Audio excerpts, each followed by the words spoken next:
Alors Aurore, aujourd'hui on va aborder un sujet je pense qui va intéresser pas mal de monde, et moi la première très certainement, Ah, Euh, parce qu'il y a je pense autour du vin beaucoup, probablement trop d'idées reçues, des choses que l'on croit être vraies, qu'on pense devoir associer en tout cas au vin, mais dans la majorité des cas on se trompe, n'est-ce pas?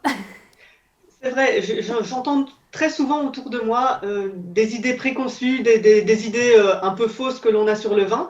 Et ce que j'aime bien dans mon travail justement dans le vin, c'est de pouvoir rétablir peut-être un petit peu la réalité et expliquer de façon assez simple le pourquoi et le comment de ces idées préconçues qui parfois font du tort au vin et à l'image que l'on peut s'en faire, alors que pas du tout et que l'on peut avoir des très jolies choses à côté.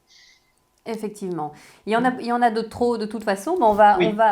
on va en citer, je pense, quelques-unes. Et je pense, on a déjà abordé le sujet, mais une en particulier, c'est qu'on entend souvent la question autour du rosé, par exemple. Est-ce que c'est un vin? Si c'est rosé, c'est parce qu'on a mélangé du blanc et du rouge. Alors, Alors, figure-toi que c'est quelque chose que j'ai encore entendu il y a pas plus tard que 2 ou 3 semaines. Alors non, très clairement, le rosé, ce n'est pas un mélange de vin blanc et de vin rouge. non. Ça n'existe pas. Alors, à l'époque, si on remonte dans un bon paquet d'années en arrière, je pense que c'est quelque chose qui pouvait se faire. Aujourd'hui, très clairement, ça n'existe plus.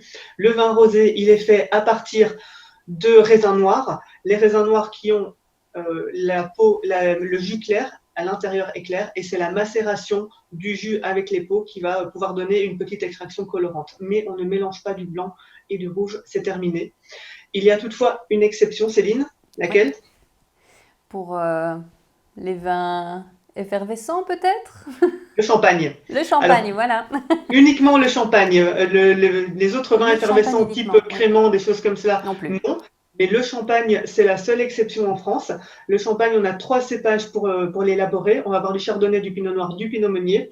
Et effectivement, c'est le seul vin que l'on peut élaborer en mélangeant du blanc et du rouge. C'est les mentions blanc de blanc et blanc de noir que l'on peut retrouver sur les bouteilles qui vont faire la différence. C'est la seule exception. C'est la seule exception. Voilà, on ne s'y laissera plus prendre. Alors peut-être l'autre idée reçue aussi, et je pense qu'on arrive à la bonne période pour en parler, c'est qu'on associe souvent, pour reparler encore du rosé, à quelque part à un vin vraiment purement d'été qu'on ne va s'offrir qu'en été, qui est vraiment plutôt désaltérant. Alors, est-ce que c'est aussi une idée reçue ou pas? C'est vrai que souvent le vin rosé, on l'associe au barbecue, aux petites salades, au repas avec les amis, mais pas que. On a effectivement beaucoup de rosés qui sont appropriés pour ce type de situation, mais des rosés de gastronomie, ça existe. Je pense à des rosés de Tavel, par exemple, ou des Oui. rosés de Bandol, qui Mhm. ont des cépages type Mourvèdre, qui ont des propriétés justement qui va permettre au vin d'avoir plus de matière en bouche, d'avoir plus de rondeur, de pouvoir s'élever et se garder plus longtemps dans le temps, et donc d'avoir des choses, des vins de gastronomie, des rosés de gastronomie, ça existe. Donc, on balaye On le vin balaye. rosé. Non, ce n'est pas qu'un vin d'été et qu'un vin désaltérant non plus. Oui. Alors, autre idée reçue que j'admets, j'avoue avoir avoir eu moi-même aussi, c'est lorsque je vois une bouteille de vin avec un bouchon à vis, j'ai souvent eu tendance à me dire, est-ce qu'il est Ouais. d'aussi bonne qualité qu'un vin avec un bouchon? Alors, Alors le bouchon à vis, effectivement, on en a discuté en plus ensemble. oui. C'est vrai que nous, on est quand même, enfin, en France ou en Belgique, on est attaché aux traditions. Le bouchon en liège, ça fait quand même partie de la tradition française, c'est associé au bon vin. Et le bouchon à vis, qui est apparu dans les années 50, Oui. fait souvent référence à un vin, alors dans l'imaginaire aussi, hein, dans l'idée que l'on peut avoir, à des vins qui sont peu qualitatifs, des vins un peu bon marché, de pas très bonne qualité.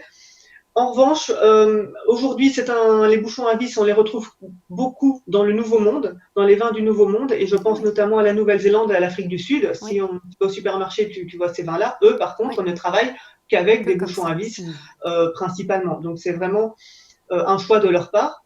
Maintenant, il y a des avantages et des inconvénients aussi aux bouchons à vis par rapport aux bouchons en liège. Si on parle un petit peu des défauts de ces capsules, je pense que une chose, c'est qu'on aime ce petit plop quand on débouche notre bouteille avec un bouchon en liège. Ça fait partie un petit peu du folklore et c'est la petite chose un petit peu sympathique. Une capsule à vis, on va se l'avouer, c'est pas super joli, c'est pas très esthétique. Ça ne permet pas non plus au vin de vieillir, ça ne permet pas au vin de se garder dans le temps. A contrario, le bouchon en liège est quand même gage d'un peu plus de qualité, surtout pour des vins de garde, parce que le bouchon en liège va permettre au vin d'évoluer aussi avec le temps. Et le bouchon en liège va permettre également cette petite micro-oxygénation qui va permettre au vin de s'assouplir correctement. Les avantages, si on les compare quand même du bouchon à vis, c'est que on n'aura plus de vin bouchonné. Le goût de bouchon, ça vient d'une molécule qui s'appelle la TCA, et c'est cette molécule qui peut contaminer notre vin et nous donner ce goût de bouchon, donc ce goût de pourri, ce goût de moisi que l'on peut retrouver. Bon, clairement, avec un bouchon à vis, ça ne peut pas arriver. Le bouchon à vis, ça va, pour des vins qui vont être jeunes, des vins frais, ça va vraiment permettre de conserver la fraîcheur. Donc, dans ce cas, pour des vins jeunes, pour des vins frais, pour moi, le bouchon à vis peut être tout à fait approprié. Donc, dans ce cas-là, la capsule, ça fait très bien le job. En revanche, je pense que si on parle d'un vin de garde, là, on va quand même rester sur notre bouchon en liège traditionnel. Je pense qu'il faut se dire aussi qu'un vin avec un bouchon à vis ne sera pas un vin de garde par principe de toute façon. Non, ce n'est pas un vin de garde. Voilà, voilà. C'est ça. Effectivement.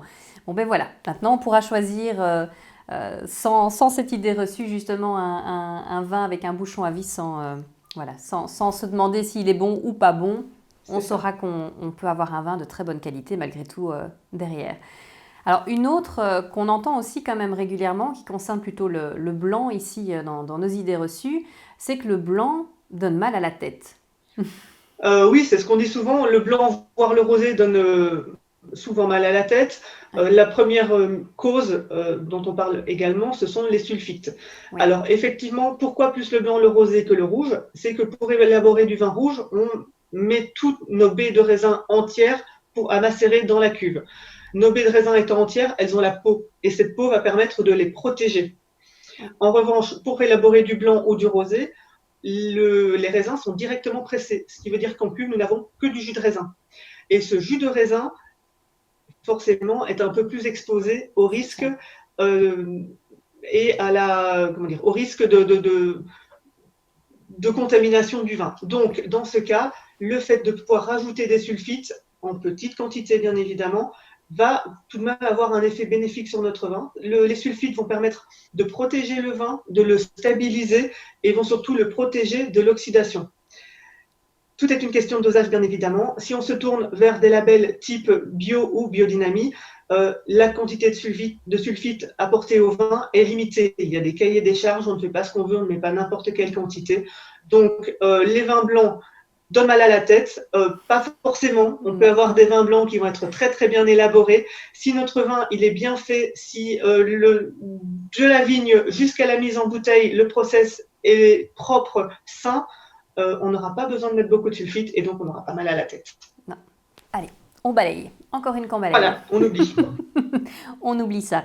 Alors, une autre également que l'on peut évoquer, c'est que si on est face par exemple à un vin de pays, comme on dit, donc qui n'a pas d'appellation d'origine contrôlée, on va là aussi pouvoir se dire je vais quand même aller vers l'appellation d'origine contrôlée, je pense que ce sera peut-être plus un gage de qualité que le vin de pays. Alors là, à nouveau, vrai ou pas vrai?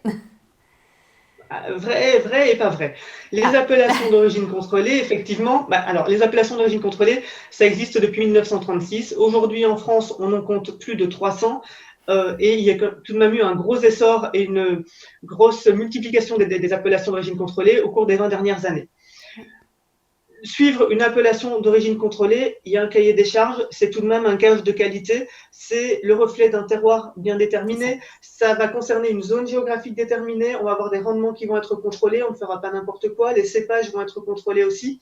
Donc, malgré tout, c'est une garantie. En revanche, aujourd'hui, on en a déjà parlé, il y a beaucoup de vignerons qui veulent C'est se démarqué. libérer un petit peu de toutes ces contraintes et qui ont envie justement de se faire un petit peu plaisir avec d'autres cépages, en tentant d'autres techniques, plantant des cépages qui ne sont pas du tout habitués à travailler.